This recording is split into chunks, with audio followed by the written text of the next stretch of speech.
What's up, everyone? Has it ever happened to you where you think that it's Thursday and then you realize it's Friday and all you can really do is just put your hands up, put your hands up. Well, that's what this piece is, and I'm gonna now show you how you can make one yourself. I'm Jay, this is JBV Creative. Let's create.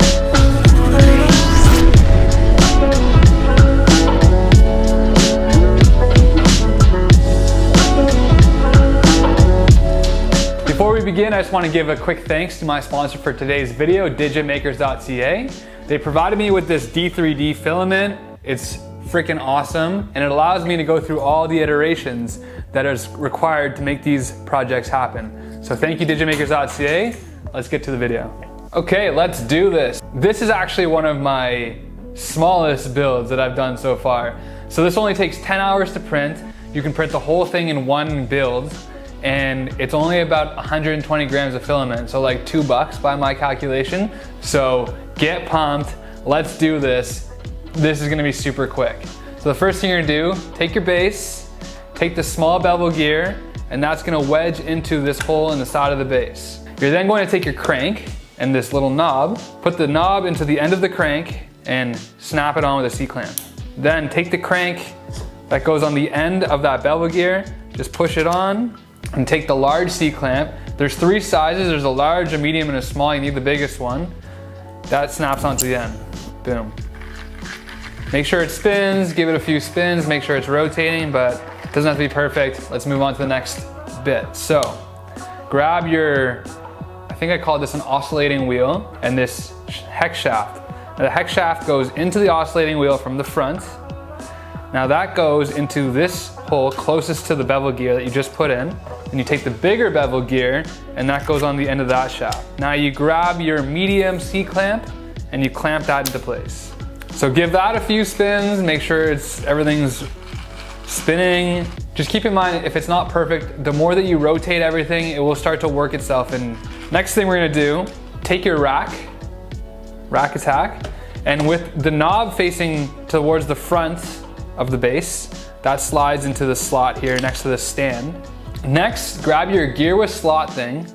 Make sure the oscillating wheel is in the top position. Now take your gear with the slot that goes into the last remaining hole here on the coming out of the base. You have to line up the slot with the knob on the wheel and the gear teeth with the rack. So the thing to keep in mind here is this is the lowest position that the hands will be in. So it's gonna be in the down position. So you have to pick the location on the rack that you want it to be. So I like to keep it kind of towards like maybe here, because that way when it goes up, I like it when the hands are super pumped up, you know, like kind of like this, not just like this, not small pumped, big pumped, just like that. Okay, so we can C-clamp that into place, make sure everything's moving again, and then we can keep going forward. So the next thing we're going to do, take your 2 gear pieces. These gear pieces go into the bottom holes in the stand on the base here. So the key is to make sure that they're lined up in equal and opposite positions. If you don't get them lined up in equal and opposite positions now, you're gonna have to take it apart. So just get it the first time. It's hard to get these C-clamps out. C-clamp those in from the back. Sweet. So the next thing you're gonna do is take your top link with the slot on it. That goes into the hole on the top here on the right, and the slot lines up with the hole on the gear rack. C-clamp that into place from the back. C-clamp the gear rack into place. Now you can do the other slot on the other side, just like that. Boom. Now you're going to take these arm hand links, I think I called them, and those just slot into these holes just like this. Get the other side.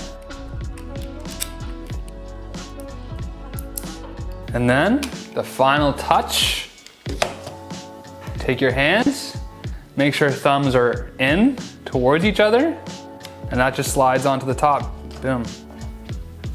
And that's it.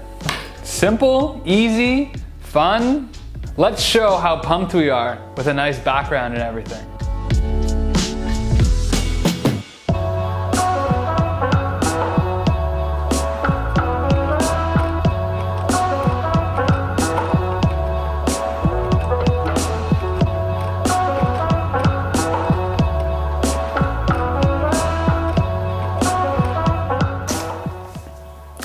There it is. This is a fun one. It's got a little bit of everything. It's got gears, it's got bevel gears, it's got these 4-bar linkages, it's got this slot and oscillating hand thing. It's got a little bit of everything, and it's all in a package that is easy to print, easy to put together. So I'm very pumped about how this one turned out. I'd love to hear your thoughts. Let me know in the comments below, and otherwise I'll see you in the next video.